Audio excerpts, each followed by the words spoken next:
வணக்கம். நான் ஸ்ரீரங்கம் ரவி உங்களோட பேசிகிட்ருக்கேன். இது 2025ஆம் வருடத்துக்கான பலன்கள். இதை 4 பகுதியாக சொல்கிறேன். அதாவது ஃபஸ்ட்டு ஜனவரியிலேருந்து மார்ச் வரைக்கும் ஒரு பகுதி, ஏப்ரல்லேருந்து ஜூன் முடிய ஒரு பகுதி, ஜூலைலேருந்து செப்டம்பர் முடிய ஒரு பகுதி, அக்டோபர் டு டிசம்பர் 4வது பகுதி. 4 குவார்ட்டராக பிரித்து சொல்கிறேன். கடகராசி 2025ஆம் வருஷம் கடகராசிக்கு எப்படி இருக்குன்னு பார்க்கலாம். இப்போது முதல் பகுதியை பார்க்கலாம். கடகராசி நேயர்களை பொறுத்த வரைக்கும் அஷ்டமத்தில் சனி வந்தபோது குரு அவரும் 10ஆம் வீட்டில் இருந்தார். அது 23ஆம் வருஷம் 24 ஏப்ரல் முடி. அப்படி அது ரொம்ப ஒரு டிஸ்அட்வான்டேஜ் பொசிஷன். ஏன்னா 2 மேஜர் பிளானட் அட்வான்டேஜஸாக இல்லை. ஆனால் அதுக்கப்புறம் எப்படின்னா குரு 11ஆம் வீட்டுக்கு வந்தார். பாஸ்ட் 6 மந்த்ஸாக குரு 11ஆம் வீட்டில் இருக்கார். இது எப்படி சொல்லலாம்னா, ஒரு பழமொழி சொல்லுவோம், ஷான் ஏறுனா முழை சருகித்துன்னு. இப்போது குரு அட்வான்டேஜ் ஆனதுனால என்ன ஆகும், ஷான் ஏறின ஷான் சருகித்து, அவ்வளோதான், முழை சறுக்கலை. இதுதான் அதில் வர அட்வான்டேஜ். அப்போ முயற்சியில் கொஞ்சம் கொஞ்சமாக முன்னுக்கு வரேன். ஏன்னா ஒருத்தர் அட்வான்டேஜாக இருக்கார், ஒருத்தர் டிஸ்அட்வான்டேஜாக இருக்கார். ஸோ இதுதான் நிலையை தவிர பெரிய மாற்றங்களை பற்றி பேசலை. ஆனால் குரு 11ல் இருக்கிறது நிச்சயமாக அட்வான்டேஜ். அப்போ முதல் 3 மாதம் எப்படி இருக்குது, சனி 8ல் இருக்கார், குரு 11ஆம் வீட்டில் இருக்கார். அப்போது இது எப்படி இருக்குன்னா ஒரு பேலன்சிங் ஆக்டு. ரொம்ப மோசம் இல்லை, ஆனால் நான் லேசாக அசந்துட்டேன்னா மோசம். அப்போ நான் உஷாராக இருக்கணும், நான் எப்போவும் நான் ஆக்டிவாக இருக்கணும், அவேர்னஸோடு இருக்கணும். அப்போ தான் எனக்கு எல்லாம் நடக்கும். நான் கொஞ்சம் அசந்த மறந்து உக்காந்தேன்னா நான் திரும்ப கீழே போடுவேன். இதுதான் அதோடைய நிலை. ஏன்னா அஷ்டமத்தில் இருக்கிற சனி அவ்வளோ பவர்ஃபுல். அவர் பார்க்குற இடம் பாருங்கள், 10ஆம் வீடு 2ஆம் வீடு. முக்கியமாக 10ன்னா தொழில் ஸ்தானம், 2ன்னா தனஸ்தானம். அப்போ தொழிலும் தனமும் அஃபெக்ட் ஆகுது. என்ன ஆகும்? இதுதான் இந்த முதல் 3 மாதத்தோடைய கதையாக இருக்குது. ஆனால் இந்த காலகட்டத்தில் நீங்கள் ரொம்ப கேர்ஃபுல்லாக இருக்க வேண்டியது என்னென்னா, ஃபினான்ஸில் ரொம்ப ஜாக்கிரதையாக இருக்கணும். இப்போ 11ல் இருக்கிற குரு ஏதோ ஃபைனான்ஸ் வரும், ஆனால் அதை விரையம் பண்ணக்கூடாது. அது தப்பாக ஒரு விஷயத்தில் இன்வெஸ்ட் பண்ணுறது, ஒரு திடீர்னு ஷேர் வாங்கினேன், அதை வாங்கினேன், இதை வாங்கினேன், திடீர்னு லாஸு. இதுதான் ஷான் ஏறினா முழம் சறுக்கிற வேலை. இதை பண்ணாதீங்க. இந்த முதல் 3 மாதம் ரொம்ப கன்சர்வேட்டிவாக வரதை தக்க வச்சுட்டு நிதானமாக செயல்படுறது ரொம்ப ரொம்ப அவசியம். நான் பெருசாக ஏதோ சாதிக்க போகிறேன்னு நீங்கள் செயல்பட்டீங்கன்னா திரும்ப ஆரம்பித்த இடத்துலையே திரும்ப நிற்பீங்க. அதுதான் இப்போ நடக்கும். அப்போ ஜாக்கிரதையாக தான் இருக்கணும் முதல் 3 மாதம். ஏப்ரல் 1ஆம் தேதி 2ஆம் பகுதிக்கு போகலாம். 2ஆம் பகுதியில் போய் பார்த்தோம்னா பெரிய அட்வான்டேஜ் பெரிய அட்வான்டேஜ்னு நான் சொல்லுங்க. ஏமா, ஏன்னா 8ல் இருக்கிற சனி 9ஆம் வீட்டுக்கு மாற்றம். அது குருவினுடைய வீடு, அது ரொம்ப முக்கியம், சுபருடைய வீடு. அது அந்த மீன ராசிக்குள்ளே சனி பிரவேசம் 1ஆம் தேதி. அப்புறம் சப்சிக்வெண்ட்டாக குரு 12ஆம் வீட்டுக்கு வராரு, ராகு 9ஆம் வீட்டுக்கு மாறுறாரு. இது எப்போனா 15ஆம் தேதி குரு பயிற்சி, மே மாதம். 19ஆம் தேதி ராகு கேது பயிற்சி. சனி 9ஆம் வீட்டுக்குள்ளே வரும்போது என்ன நமக்கு அட்வான்டேஜ் அப்படின்னா, சனி மட்டும் இல்லைங்க, கிட்டத்தட்ட மார்ச் மாதத்துலேருந்து சுக்கிரன் அங்கே இருக்கார். அப்புறம் ஏப்ரல் மாதம் முழுக்க மே மாதம் 20 தேதி வரைக்கும் பார்த்திங்கன்னா சனி, புதன், சுக்கிரன், ராகு 4 பிளானட்டு கிட்டத்தட்ட ஏப்ரல் 1ஆம் தேதியிலேருந்து மே 19, 20 தேதி வரைக்கும் இருக்காங்க. இது ரொம்ப நல்ல விஷயம். ஏன்னா 9ங்கிறது அதிர்ஷ்டத்தின் திறவுகோல்னு பேர். அப்போ அதிர்ஷ்ட வாய்ப்புகள் பிரகாசமாக நடக்கக்கூடிய காலமாக இது மாறும். அப்போது ஏப்ரல் மாதத்துலேருந்து முக்கியமான டேர்னிங் பாயிண்ட், முக்கியமான opportunities will knock at your டோர்ஸ்னு அர்த்தம். ரொம்ப நல்ல பீரியட். அப்போது இந்த காலகட்டத்தில் நீங்கள் வேலை மாற்றத்தை எதிர்பார்க்கலாம், இல்லை வெளிநாடு போகிறத பற்றி எதிர்பார்க்கலாம், இல்லை புதுசாக வீடு வாங்கிறத பற்றி யோசிக்கலாம், இல்லை திருமணமாகாதவர்கள் திருமணத்தை பற்றிய ஒரு சிந்தனை. அதுக்கப்புறம் பார்த்திங்கன்னா இன்க்ளூடிங் குழந்தை பாக்கியம். இது எல்லாத்துக்குமே நீங்கள் நினைக்கிற ஒரு விஷயத்தை ப்ராக்ரஸ் பண்ணக்கூடிய காலம் இந்த ஏப்ரல், மே, ஜூன் இந்த 3 மாதங்கள் அருமையான காலகட்டம். அப்போ லைஃப்பில் ஒரு ரெஃப்ரெஷிங் சேஞ்ச் அதை எதிர்பார்க்குறீங்க இல்லையா, அது வரக்கூடிய காலம்தான் இந்த செகண்ட் குவார்ட்டர். இதில் முக்கியமாக அஷ்டமத்தில் சனி இருக்கும்போது வேலையில் நிறைய தொல்லை இருக்கும்.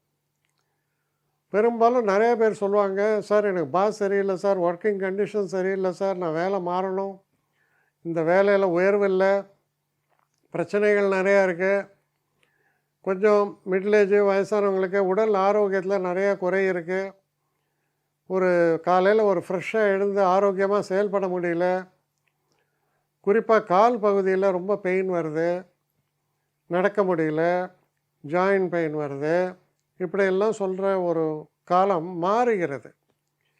அது எப்படி திடீர்னு மாறுறது? மேபி பல நாட்களாக சாப்பிட்ட மெடிசன் இப்போ வேலை செய்கிறதா இருக்கும். ஸோ இந்த மாற்றங்களின் தொடக்க காலம் ஏப்ரல்.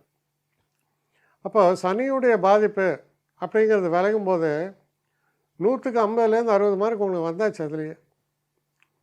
அதுக்கப்புறம் குருவானவர் 11ஆம் வீட்டிலேருந்து 12ஆம் வீட்டுக்கு வருவது நல்லதா அப்படின்னு கேட்டால் நல்லதுன்னு சொல்ல முடியாது. ஆனால் அதே நேரத்தில் 12ல் குரு இருக்கும்போது சுபவிரயங்கள்னு சொல்கிறார். அப்போ சுபவிரயங்கள்லாம் என்ன? ஃபஸ்ட்டு விரயமாகணுன்னா தன வரவு இருந்தால் தானே விரயம் பண்ண முடியும். அப்போ தன வரவு சரி, நான் 100 எனக்கு வரவு, செலவு கொஞ்சம் கூட ஆகுது, 110 ஆகுது. ஏன் 110 ஆகுது? சில முக்கியமான தவிர்க்க முடியாத நல்ல விஷயங்களை செய்கிறதால ஆகுது. நல்ல விஷயங்கள் என்ன? என்னுடைய திருமணமாக இருக்கலாம், இல்லை நான் கொஞ்சம் பெரியவனாக இருந்தால் என்னுடைய மகளின் திருமணமாக இருக்கலாம், பசங்க படிப்பு ஃபாரினில் போய் படிக்கணும்னு ஆசைப்பட்றான், அதுக்காக செய்கிறேன், நீட் எக்ஸாமில் பாஸ் பண்ணிட்டான், ஆனால் ப்ரைவேட் காலேஜில் என் சொத்தில் பாதி எழுதி வைக்கிறேன், இதெல்லாம் நடக்கக்கூடிய காலம். அப்போது சுபவிரயம்ங்கிறது மனசில் ஓரளவுக்கு சந்தோஷம்தான், இருந்தால் கூட ஒரு பயம், இருந்தாலும் சந்தோஷம். அப்போது ஒரு விஷயம் என்னென்னா, 110 ரூபா எனக்கு செலவாகுதுன்றது அவ்வளோ நல்லதில்லை. 100 ரூபா நான் வாங்குகிறேன், 100 ரூபா செலவாச்சு பரவாயில்ல, பிரேக் இவன். ஸோ அதை பிளான் பண்ணுங்கள், பண்ணால் நிம்மதியாக இருக்கும் மனசு, வேறு ஒன்றும் இல்லை. மற்றபடி இந்த செகண்டு குவார்ட்டரில் தான் உங்களுக்கு மனசில் தைரியம் பிறக்கிறது. சரி, நமக்கு பல டோர்ஸ் க்ளோஸ் ஆகிருக்கு, வெளியில் போகிற வழி தெரியல, வெளிச்சம் தெரியல. ஆனால் இப்போ வெளிச்சம் தெரியறது, வெளியில் போகிற வழியும் தெரியறது, சுதந்திரம் கிடைக்கிறது, இது எல்லாமே நடக்கக்கூடிய காலம். ஆனால் இன்னொரு முக்கியமான விஷயம் நான் என்ன சொல்லுவேன்னா, உங்கள் ராசிநாதன் சந்திரன், அவர் ஃபாஸ்ட் மூவிங் பிளானட், அவர் ஒருத்தர் தான், 2.25 நாள் தான் ஒரு ராசி, மாறிட்டே இருக்கார். அதுதான் ராசி பலன்னு சொல்கிறதே சந்திரனை பேஸ் பண்ணி தான். ஸோ அப்படி இருக்கும்போது உங்கள் ராசிநாதன் நல்ல மாற்றங்களையும் நன்மைகளையும் உங்களுக்கு கொண்டு வந்துகிட்டே இருப்பார். கடகராசிக்காரர்களை பொறுத்த வரைக்கும் எப்போவுமே ஆக்டிவ் பீப்புளாக இருப்பாங்க, ஏதாவது யோசிப்பாங்க, ஏதாவது பண்ணிகிட்டே இருப்பாங்க. ஒரு இடத்துல போய் சோம்பேறித்தனமாக உட்கார ஆட்களே கிடையாது. ராகு 8ஆம் வீட்டில் இருக்கார், செகண்ட் குவார்ட்டரில் மாற்றங்களில். அப்போ தேர்ட் குவார்ட்டருக்கு பற்றி பேசுவோம் இப்போ. அப்போ தேர்ட் குவார்ட்டரில் என்ன இருக்குது? பெரும்பாலும் ராகு 8ஆம் வீடு. ராகு அஷ்டமத்தில் இருக்கும்போது மனசில் சில சஞ்சலங்கள், சில பேருக்கு உடலில் பாதிப்புகள். என்ன பாதிப்பு? Joint pains. ஏன்னா அவர் சனியோட வீட்டில் ராகு இருக்கார். சில பேருக்கு ஸ்கின் அலர்ஜிஸ், இதெல்லாம் வரும். சரி, அட்வான்டேஜ் என்ன? வெளிநாட்டுக்கு நான் முயற்சி பண்ணும்போது 100 out of 100% அது நடக்கும். ஒரு முக்கிய காரணம் 8ஆம் வீட்டில் ராகு, 8 சனி 9ஆம் வீட்டில் இருக்கார் அதிர்ஷ்டத்தை தருவதற்கு. அந்த 9ஆம் வீட்டில் ஜலராசியில் குருவினுடைய சாரத்தில் இருக்கார் அவர். அப்போ என்ன, நல்ல அட்வான்டேஜை சனி உங்களுக்கு தருகிறார், ராகு அதை சப்போர்ட் பண்ணுறார். அதனால் வெளிநாடு போகிற யோகம் கிடைக்கிறது. அப்போ வாழ்க்கையில் உங்கள் முயற்சிகளுக்கு நல்ல பலன். நான் சொல்கிறத கவனிங்க, முயற்சிகளுக்கு நல்ல பலன். நான் எதுவுமே பண்ணாமல் உக்காந்துருக்கேன், எனக்கு வாயில் வந்து ஊட்டுவாங்களான்னு சில பேர் கேட்பாங்க. ஆசை, ஆசை, அவ்வளோதான். வேறு ஒன்றும் அதுக்கு பதிலே இல்லை. முயற்சி திருவினையாக்கும்னா உங்களுக்கு ஆக்கும். லேசாக நீங்கள் ஒரு ஸ்டெப் வைங்க, அந்த தெய்வம் ஒரு 7 அடி உங்களை நோக்கி வரும்னு ஒரு ப்ராவர்ப் சொல்லுவோம். அதுபோல தான் உங்கள் அதிர்ஷ்டம் உங்களை நோக்கி வரும். அதனால் ஒரு ஸ்டெப்பு நீங்கள் வைக்கணும். அதே நான் வைக்க மாட்டேன்னா கஷ்டம். உங்களை பொறுத்த வரைக்கும் இந்த 3rd குவார்ட்டருங்கிறது உங்களுடைய பழைய ட்ராக் எல்லாத்தையுமே தொடச்சிரும். எனக்கு நிறையா மன வருத்தம், நிறைய வேலை பார்த்தேன், முன்னுக்கு வர முடியல, இப்படியெல்லாம் நிறைய மன வருத்தங்கள் இருக்கும். இந்த வருத்தங்களை எல்லாம் சுத்தமாக தொடச்சி எறிஞ்சிடுறீங்க. அதுதான் 3rd குவார்ட்டர். இருந்தால் கூட ஃபினான்ஸை பொறுத்த வரைக்கும் உங்களுக்கு ஸ்டில் ஒரு ப்ரெஷர் இருக்குது. நான் சொன்னேன் இல்லையா, அதே தான். 100 சம்பாதிங்கன்னா 100 செலவுக்கு இருக்குது. அந்த ப்ரெஷர் இருந்துட்டுருக்கு. ஆனால் அட்லீஸ்ட் நான் கடன் வாங்காமல் இருக்கேன் இல்லையா, அது பெருசு. ஸோ இதான் வரக்கூடியதாக இருக்குது 3rd குவார்ட்டரை பொறுத்த வரைக்கும். முக்கியமாக 3rd குவார்ட்டரில் லெக்கு சம்மந்தப்பட்ட பிரச்சனைகள், எலும்பு சம்மந்தப்பட்ட பிரச்சனைகள் இருக்கவங்களாம் கொஞ்சம் கூடுதல் கவனத்தோடு இருங்க. டாக்டருக்கு செலவு பண்ணுங்க, தப்பு இல்லை. மருத்துவத்துக்கு செலவு பண்ணுங்க, தப்பு இல்லை. அது உங்களுக்கு நல்ல ஆரோக்கியத்தை கொடுக்கும். அதனால் அதுக்கு செய்யலாம். இப்போது 4th குவார்ட்டரில் வந்தால் பெரிய வித்தியாசம் இருக்குது. என்ன ஆகுதுன்னு பார்த்தீங்கன்னா, குரு உங்கள் ராசிக்குள்ளே விசிட் பண்ணிட்டு போகிறார், ஒரு ரவுண்ட் அடிச்சுட்டு போகிறார் உங்கள் வீட்டுக்குள்ளே வந்து. அப்போ பெரிய மாற்றம் அது. என்னென்னா, ஃபஸ்ட்டு ஃபினான்ஸ்,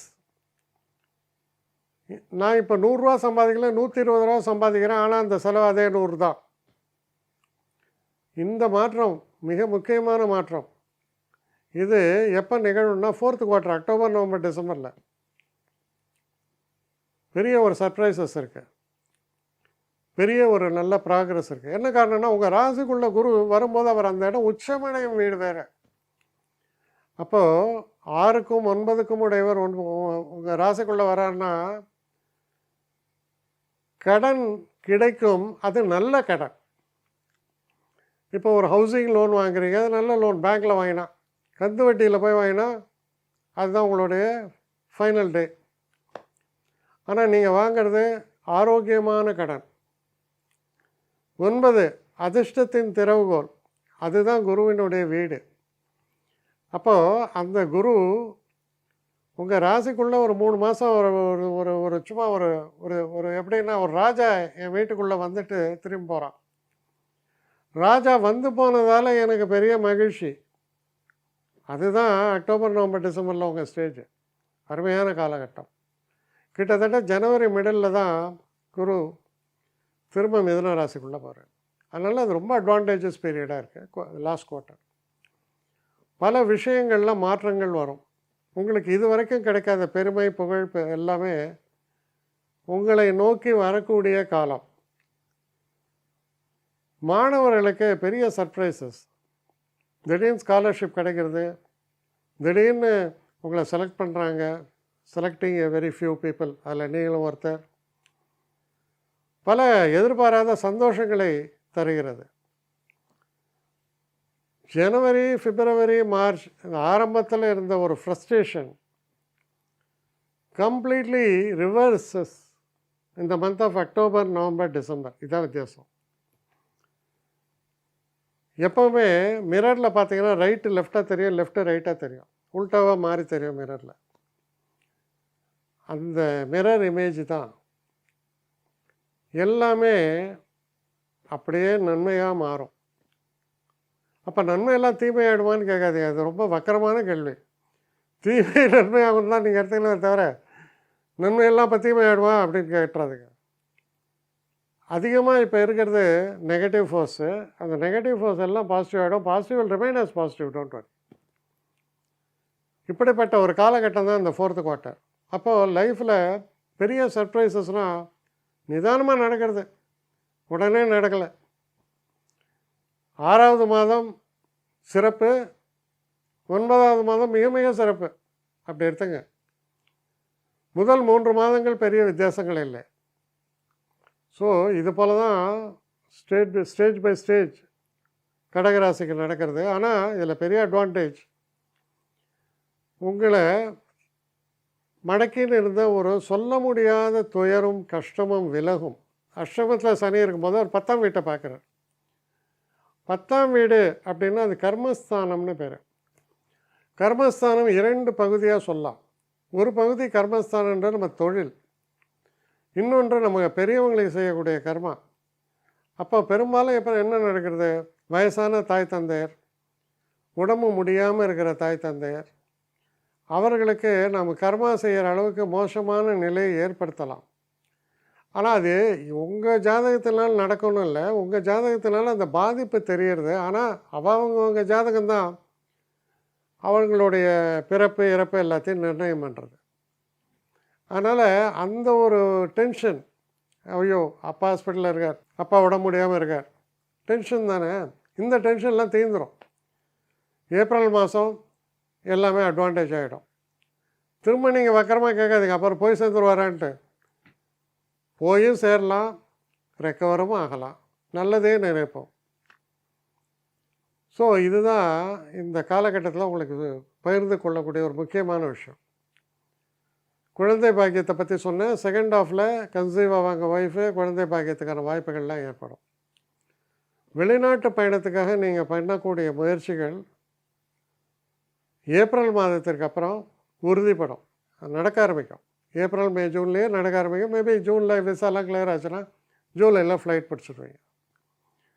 அதனால் இப்படி ஒரு சீக்வன்ஸில் தான் இந்த வருஷம் முழுக்க உங்களுக்கு அமையிறது. அப்போ இதை நெகட்டிவ்னு எப்படி சொல்லுவீங்க? Moving towards the progress. You are progressing and you are achieving your progress, positive outcome எல்லாத்தையுமே நீங்கள் எப்போ அடையிறீங்க? 3rd குவார்ட்டர் அண்ட் 4th குவார்ட்டரில் அடையிறீங்க. ஸோ கடகராசிக்கு இது போல் பலன்கள்லாம் நிச்சயமாக ஏற்படக்கூடியது. அதனால் கான்ஃபிடென்ஸ் நல்லா இருக்கும். தைரியமாக செயல்படுங்கள், நிச்சயமாக வெற்றி நடை போடுவீர்கள். நல்ல காலம் என்பது வெகு தூரத்தில் இல்லை, கூடிய விரைவில் அது தொடங்கக்கூடிய ஒரு கண்டிஷனை தான் இந்த 25ஆம் வருடம் உங்களுக்கு காமிக்கிறது. நல்ல வருடம். என்னை காண்டாக்ட் பண்ணணும்னு நிறைய பேர் நினைக்கிறீங்க. தயவு செஞ்சு என்னை காண்டாக்ட் பண்ணுறதுக்கு ஒரு மெயில் அனுப்புங்க, srirangamravi1@gmail.com. இது ஸ்க்ரீனில் பார்க்கலாம், இது அப்பியர் ஆகும். இந்த மெயிலுக்கு எனக்கு அனுப்புங்க. எனக்கு நிறைய பேர் அனுப்புகிறீங்க, நான் ஒருத்தன் தான் அதை பார்க்குறேன், செய்கிறேன். ஏன்னா இது வேகமாக செய்யலாம் முடியாது. ஒரு நாளைக்கு ஒரு 3 பேர் பார்ப்போம், 4 பேர் பார்க்குறோம். அதனால் கொஞ்சம் டிலே ஆகுது. கட்டண சேவை தான். இந்த கட்டணத்தை செலுத்திய பின்பும் கிட்டத்தட்ட ஒரு 5-6 நாள் ஆகும். சில பேர் நினைக்கலாம் கட்டணத்தை செலுத்தின உடனே அடுத்த நாளே பார்க்கணுன்ட்டு. அப்படி என்னால் முடியல. கொஞ்சம் பொறுமையும் நிதானமும் தேவையும் இருப்பவர்கள் நிச்சயமாக காண்டாக்ட் பண்ணுங்கள். என்னுடைய பெஸ்ட்டு சர்வீஸு உங்களுக்கு கண்டிப்பாக உண்டு. வணக்கம்.